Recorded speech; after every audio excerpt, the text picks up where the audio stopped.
Good morning students, welcome to English पुर class. Friends, English पुर के क्लास में आप सबका स्वागत है। Friends, first of all I would like to very congratulation those students who got first division 10th class BSAB इन 2020। Friends, English पुर की तरफ से आप सब तमाम स्टूडेंट्स को बहुत बहुत बधाई कि आपने बहुत अच्छा से मेहनत करके बहुत अच्छा अंक प्राप्त किया और फर्स्ट डिवीज़न लाए। फ्रेंड्स, आप सबको एक बहुत बड़ी इंपॉर्टेंट मैं सूचना देना चाहूँगा कि यह इंग्लिश पुर क्लास को ज्वाइन करें और अपना पूरा कंप्लीट कोर्स घर पर बैठे कंप्लीट करें। फ्रेंड्स, ठीक है ना। फ्रेंड्स, आप सबको पता है कि इसी क्लास पे पिछले क्लास में वॉइस की पढ़ाई हो रही है और वॉइस में अभी तक 4 क्लास चले हैं। ठीक है फ्रेंड्स, आज ये आपका 5वां क्लास है। 5वां क्लास में हम आपको आज से पढ़ा रहे हैं स्पेशल रूल ऑफ वॉइस। मतलब वॉइस का स्पेशल रूल क्या होता है। इसके पहले टेंस पढ़ाई हुआ है, वॉइस क्या होता है, बहुत इंपॉर्टेंट रूल बताया गया है। तो आइए शुरू करते हैं। स्पेशल रूल ऑफ वॉइस में फर्स्ट रूल क्या कहता है। फर्स्ट रूल लिखा हुआ है सब्जेक्ट प्लस मॉडल्स वर्ब, आप plus verb 1 plus object. Models verb आपको बहुत अच्छा से पढ़ाया गया इसी क्लास में। ठीक है ना फ्रेंड्स, कि कैन होता है, कुड होता है, शैल होता है, शुड होता है, मे होता है, माइट होता है, यूज्ड टू होता है। ये सब आपका मॉडल्स वर्ब होते हैं। ठीक है ना। तो पहले सब्जेक्ट रहेगा, उसके बाद मॉडल्स वर्ब रहेगा, इसके जगह पर कैन रहेगा या शुड रहेगा, कुड रहेगा, उसके बाद मेन वर्ब रहेगा, उसके बाद ऑब्जेक्ट रहेगा। इसका अगर पैसिव वॉइस बनाने के लिए चलेंगे तो सबसे पहले इस ऑब्जेक्ट को उठा कर लेके आएंगे यहाँ और उसके बाद फिर से मॉडल्स वर्ब को यहाँ लिखेंगे और मॉडल्स वर्ब के बाद बी लिखेंगे, वर्ब 3 लिखेंगे, बाई लिखेंगे, सब्जेक्ट लिखेंगे। अब देखिए यहाँ इंपॉर्टेंट एग्जाम्पल लिखा हुआ है, बहुत बार यह परीक्षा में क्वेश्चन आया हुआ है। देखिए लिखा है आई कैन डू इट, मैं इसे कर सकता हूँ। आई कैन डू इट का मतलब हुआ मैं इसे कर सकता हूँ। तो सबसे पहले इट ऑब्जेक्ट है तो इट यहाँ लिखेंगे IT। It can be done by me, it हो गया और उसके बाद से मॉडल वर्ब, उसके बाद से हमको बी चाहिए तो बी यहाँ लिखा हुआ है और यहाँ डू का वर्ब 3 डन हो गया और उसके बाद बाई लिख कर ऑब्जेक्ट फॉर्म ऑफ सब्जेक्ट लिखेंगे। तो it can be done by me, यह मेरे द्वारा किया जा सकता है। ठीक है ना। इसका ट्रांसलेशन के रूप में भी यूज कर सकते हैं कि सर यह किया जा सकता है, sir it can be done. ठीक है ना। अब देखिए लिखा हुआ है they will win the match, they will win the match. चूँकि विल भी जो मॉडल वर्ब होता है ना, इसका पास्ट टेंस वुड होता है, मैंने आपको बताया भी था। तो they will win the match, इसका मतलब वे लोग इस मैच को, they will win the match का मतलब ये लोग मैच जीतेंगे। तो द मैच ऑब्जेक्ट हो गया तो यहाँ लिखेंगे the match will be own by them, है ना। विन का वर्ब 3 होता है WON, ओन। ठीक है ना। तो इस तरह से आप बना सकते हैं। अब देखिए लिखा है Ram should do this work, मतलब राम को इस काम को करनी चाहिए, है ना। राम को इस काम को करनी चाहिए तो दिस वर्क जो है ऑब्जेक्ट है, तो this work should be done by Ram. अब आप इस तरह से मॉडल्स वर्ब जो भी आएंगे फ्रेंड्स, मैं उम्मीद करता हूं कि आप बना लेंगे। इस क्लास को शुरू से अंत तक देखें और मैं उम्मीद करता हूं कि आपको बहुत अच्छा लगेगा क्योंकि आज स्पेशल रूल का फर्स्ट क्लास है। अब आइए सेकेंड रूल शुरू करते हैं। Models verb can, could, shall, should, will, would, है ना। जब भी आएगा तो बी लगाएंगे पैसिव वॉइस में। अब देखिए दूसरा क्या कहता है सब्जेक्ट मॉडल्स वर्ब, उसके बाद हैव आएगा। चूँकि यह पास्ट में चला गया इसलिए हैव आया हुआ है और वर्ब 3 लिखेंगे, ऑब्जेक्ट लिखेंगे, फिर ऑब्जेक्ट को यहाँ लेकर आएंगे, मॉडल्स वर्ब लिखेंगे, हैव लिखेंगे और जिस किसी एक्टिव वॉइस में अगर हैव आ गया उसका पैसिव वॉइस में बीन का यूज अवश्य करते हैं। ठीक है फ्रेंड्स। उसके बाद से वर्ब 3 लिखेंगे, बाई सब्जेक्ट लिख देंगे। अब देखिए यहाँ लिखा हुआ है they should have done it, मतलब पहले अगर यहाँ से हैव हटा दें तो दे शुड डू इट, इसका मतलब वे लोग को इसे करनी चाहिए।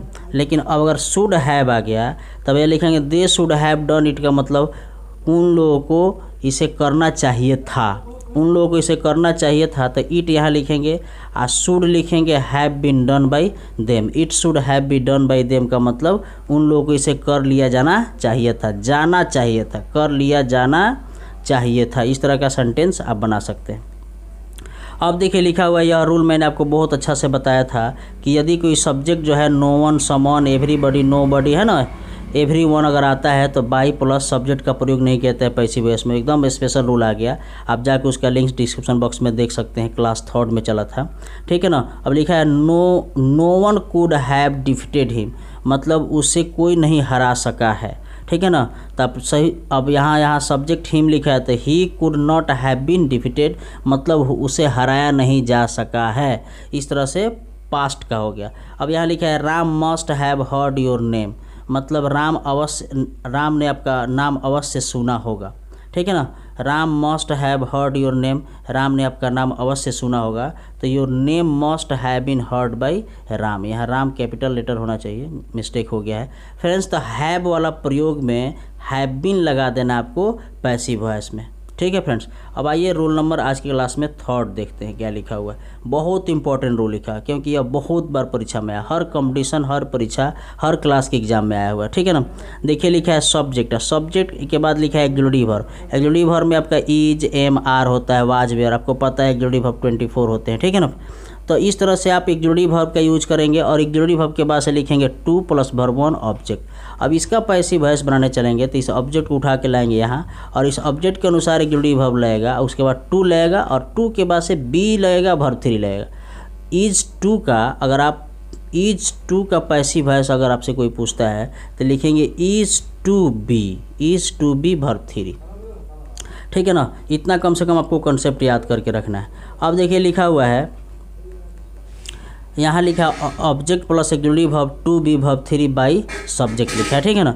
अब देखिए एग्जाम्पल जो है लिखा हुआ है, Ram is to study this report. Ram is to study this report का मतलब राम को इस रिपोर्ट को स्टडी करना है, या राम इस रिपोर्ट को स्टडी करने वाला है, ठीक है ना। Ram is to study this report का मतलब हुआ राम इस रिपोर्ट को स्टडी करने वाला है, या राम को इस रिपोर्ट को स्टडी करना है। तो दिस रिपोर्ट लिखेंगे सबसे पहले, तो दिस रिपोर्ट, और तब इसके साथ इज लिखेंगे to be studied by Ram, मतलब यह रिपोर्ट जो है स्टडी किया जाने वाला है राम के द्वारा। इस तरह से बना लेंगे फ्रेंड्स। अब देखिए दूसरा एग्जाम्पल लिखा हुआ है आपका, सी इज़ टू डू इट, वह इसे करने वाली है। सी इज़ टू डू इट का मतलब वह इसे करने वाली है, तो सबसे पहले इट लिखेंगे, तो लिखेंगे it is to be done by her, it is to be done by her बनाएंगे। क्या बनाएंगे friends? It is to be done by her. अब चलिए दूसरा एग्जाम्पल दिखाते हैं। Mohan had to help you, मतलब यहाँ एक्सक्लूसिव वर्ब है, हैज़ भी हो सकता है, हैव भी हो सकता है। जैसे मान लीजिए एक और एग्जांपल यहाँ लिख दें, I have to help you, I have to help you मतलब मुझे आपको मदद करना है, तो यू लिखेंगे you have to be helped by me. इस तरह से सेम एग्जांपल यहाँ लिखा हुआ है कि Mohan had to help you, तो you had to be helped by Mohan. इस तरह से आप बना सकते हैं फ्रेंड्स। तो मैं उम्मीद करता हूँ कि यह आपका जो 3 मोस्ट इंपॉर्टेंट रूल्स पढ़ाए गए फ्रेंड्स आपको बहुत अच्छा लगा होगा। प्लीज़ आपसे रिक्वेस्ट है कि इस क्लास को लाइक करना ना भूलेंगे, और अधिक से अधिक अपने दोस्तों के बीच में सब्सक्राइब कराएंगे फ्रेंड्स। तब तक के लिए आप वेट कीजिए अगला नेक्स्ट क्लास का, और आगे भी बहुत इंपॉर्टेंट स्पेशल रूल चलने वाला है फ्रेंड्स। तब तक के लिए थैंक यू।